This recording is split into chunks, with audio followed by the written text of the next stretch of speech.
Bom dia, meu amigo e minha amiga. Como você está? Que Deus abençoe você. Que este domingo seja um dia maravilhoso para você, para sua família e que seja um dia também na presença de Deus. Hoje, separe um tempo para ouvir a voz de Deus, você e a sua família. Domingo é um dia que a grande maioria das igrejas no Brasil tem seus cultos, suas reuniões. Vá à sua igreja hoje, participe, envolva-se na comunidade da fé, não fique em casa. Leve a sua família toda para adorar o Rei dos Reis, para ter comunhão com Deus, para agradecer por tudo que Ele fez, pela salvação através de Jesus Cristo, pelo amor que Ele tem por nós. Como é bom irmos à casa de Deus. Lá nós somos família de Deus e lá o nosso Pai fala conosco. Lá também nós rendemos a adoração que Ele merece. Hoje nós queremos meditar em mais uma parábola de Jesus que está no Evangelho de Mateus, no capítulo 13, versículo 31 em diante. Nós vamos meditar em duas parábolas. Essas duas parábolas elas são paralelas, ou seja, elas têm o mesmo significado. E elas são duas comparações para falar da mesma coisa. Jesus está falando a respeito do reino de Deus e de que forma o reino de Deus cresce e se estabelece na terra. E ele usa a figura do grão da mostarda e também a figura do fermento. Nós vamos falar a respeito dessas duas figuras hoje, nessa nossa reflexão nas parábolas de Jesus.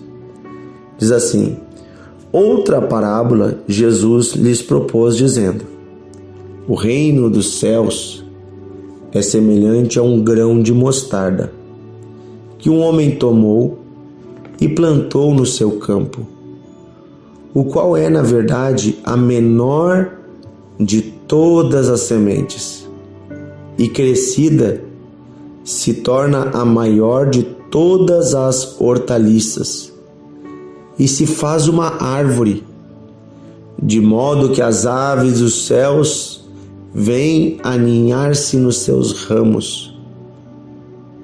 Disse-lhe também outra parábola: o reino dos céus é semelhante ao fermento que uma mulher tomou e escondeu em 3 medidas de farinha, até ficar tudo levedado. Então Jesus usa duas figuras para falar sobre o reino dos céus, o reino de Deus.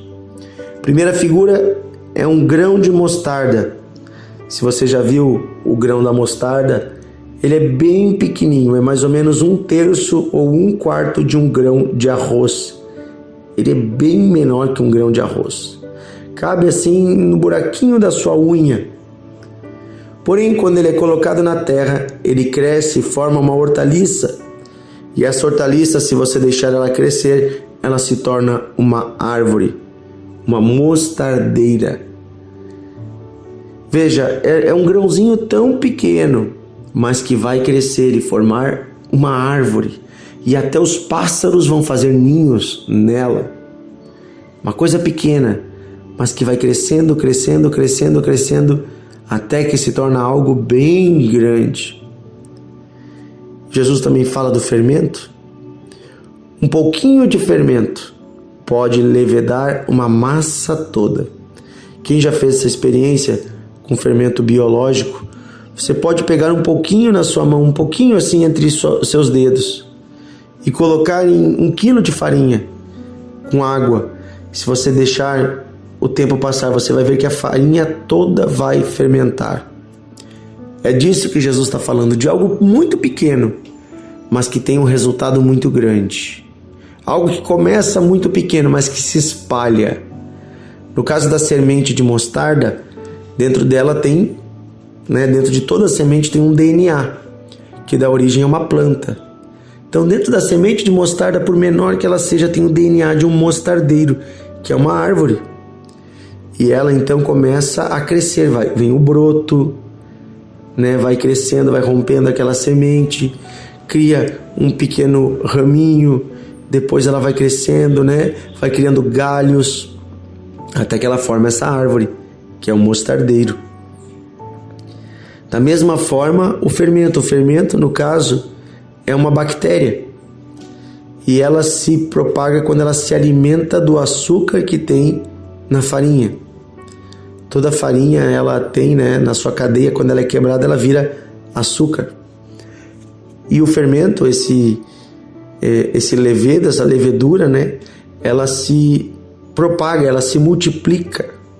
Começa com algumas bactériazinhas, mas ela vai se multiplicando, vai criando outras e outras, e vira uma verdadeira colônia de bactérias ali na massa do pão. Como que não faz mal para nós? Porque quando a gente vai comer o pão, a gente assa ele. Por isso que não é bom comer massa de pão cru, né? Porque a massa do pão, ela tem essas bactérias. Mas quando você assa ela, a bactéria morre e o que fica é aquela massa fofinha que ela produziu. Eu sei disso porque a minha família é de padeiros, né? Deixar aqui um abraço, um carinho muito especial para meu papai, o Pedro, para minha mamãe, a Marli, que trabalha até hoje fazendo seus pãezinhos, suas cucas.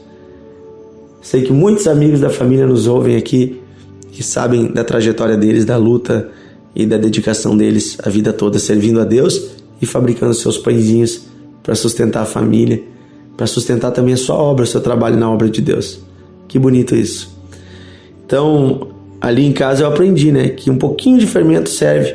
Se você der tempo, você deixar bastante tempo, bem pouquinho fermento chega para fermentar toda a massa. E se você não tiver fermento para o outro dia, basta você guardar um pedacinho daquela massa até o outro dia e aquela massa vira fermento. O fermento vai se multiplicando. Incrível, né? Então, Jesus usou essas figuras para falar sobre algo espiritual, que é o reino de Deus. De que forma inicia o reino de Deus? Ele começa quando o Filho de Deus vem à terra. Jesus é a semente e Jesus é o primeiro pouquinho de fermento. Quando Jesus veio à terra, Jesus formou um pequeno grupo, 12 discípulos. Mas de um foi para 12.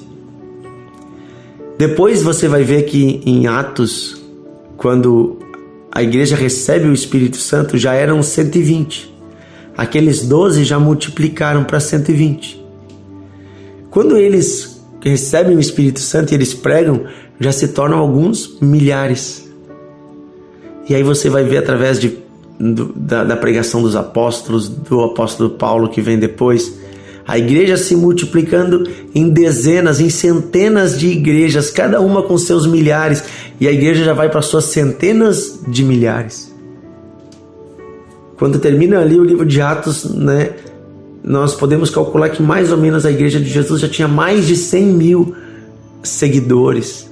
Isso, gente, lá no ano 50, 60 depois de Cristo. Então, rapidamente, em 20 anos, no máximo 30 anos, se multiplicou de um homem, que era Jesus. O evangelho se multiplicou para mais de 100 mil pessoas. Durante o Império Romano, a igreja vai ser perseguida, mas ela vai continuar crescendo e ela vai chegar aos seus milhões. E ela vai se espalhar por toda a terra. E hoje, segundo os dados de pesquisas, 2 bilhões de pessoas no mundo se dizem cristãos. Aí você vai dizer, pastor, mas nem todos vivem a fé cristã na prática. Concordo com você. Então diminui pela metade, digamos que sejamos 1 bilhão. Gente, é muita gente. E vai crescer mais ainda, porque tem ainda muitos bilhões de pessoas no mundo. Né? Calcula-se em torno de 5 bilhões que não conhecem a Jesus Cristo. Na Índia, na China, na Ásia, na África, na Oceania e tantos lugares que as pessoas precisam conhecer a Cristo. E o Evangelho continua se proliferando, porque o reino de Deus vai crescendo. E ele vai crescer mais ainda, até o dia em que o próprio rei vai voltar e então estabelecerá o reino dele definitivamente sobre toda a terra. Viu que maravilhoso?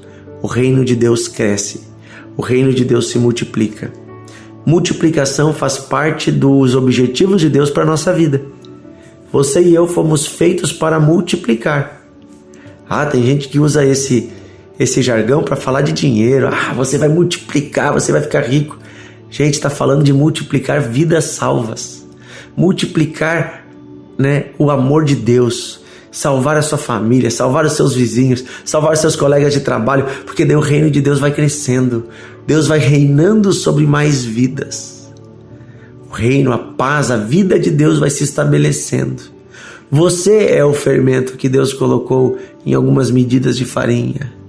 A sua empresa onde você trabalha, a escola onde você estuda, a universidade, o local onde você trabalha, a sua vizinhança, a sua família é a farinha, você é o fermento. E em você está, né, esse DNA do reino de Deus. Multiplicar é a sua obrigação. Está em você o multiplicar. Basta você viver o reino. Basta você falar de Jesus. Você vai levar a vida de Deus que se multiplica, que se espalha. É inevitável.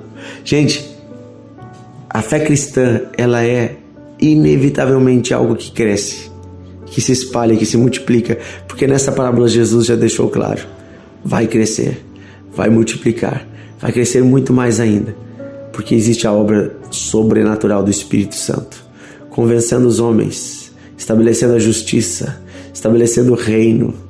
Aleluia, é tão maravilhoso isso, saber que nós somos de um time que vai vencer. Aleluia. Pai, obrigado porque o Senhor nos escolheu para multiplicar. Eu quero pedir hoje, Senhor, que o Senhor nos dê esse coração de multiplicador, esse coração que anuncia o reino, esse coração que espalha a boa notícia até que o Senhor venha. Que possamos contaminar toda a massa com a Tua farinha, que possamos fazer a massa crescer, que possamos ser como a semente de mostarda que cresce e vira uma árvore onde até os passarinhos vêm fazer o seu ninho. Que muitos passarinhos, que muitas pessoas que estão sofrendo e que não têm um ninho, possam encontrar em nós o ninho, o lugar de segurança. Que possamos nós, Senhor, ser aqueles que levam o Teu reino a essa terra que precisa tanto, tanto da Tua presença. Pedimos isso, Pai, em nome de Jesus. Amém e amém. Aleluia. Meu amigo, compartilhe o devocional, envie para os seus amigos. Quero fazer um convite especial para você que é aqui do Vale dos Sinos, da Grande Porto Alegre. Hoje à noite, aqui na igreja Encontros de Fé de Novo Hamburgo, eu estarei ministrando a palavra de Deus. Tem uma palavra do coração de Deus para ministrar ao teu coração. E eu tenho certeza que a presença de Deus, o poder do Espírito Santo vai tomar a sua vida, vai inundar a sua vida e você será transformado de dentro para fora. Receba mais de Deus. Hoje à noite, às 19 horas, grande culto da família na igreja Encontros de Fé, aqui em Novo Hamburgo. Coloca no Google Encontros de Fé Novo Hamburgo, você vai encontrar. Temos ali um ministério infantil para as crianças de 0 a 11 anos. Temos classes separadas por idade. Seu filho vai ser bem recebido. Temos uma lanchonete que abre antes do culto, depois do culto, para as famílias terem ali um lanche para fazer. Um grande estacionamento, quase 300 carros. Você pode vir estacionar dentro da igreja com toda a segurança. É perto da estação do trem Zurb, é perto do ônibus, né? O Uber já chega ali fácil. Venha participar hoje à noite, 19 horas, você é nosso convidado. Traga um amigo, traga alguém para receber desse amor de Deus que inunda os corações. Final do culto, oraremos com todos que precisarem de oração. Se você quer um aconselhamento, nossos pastores estarão ali para aconselhar você, para orar com você. Você mora em outra região, procure na internet ali, bota no Google Igreja Encontros de Fé. Ele já vai mostrar a congregação mais perto da sua casa.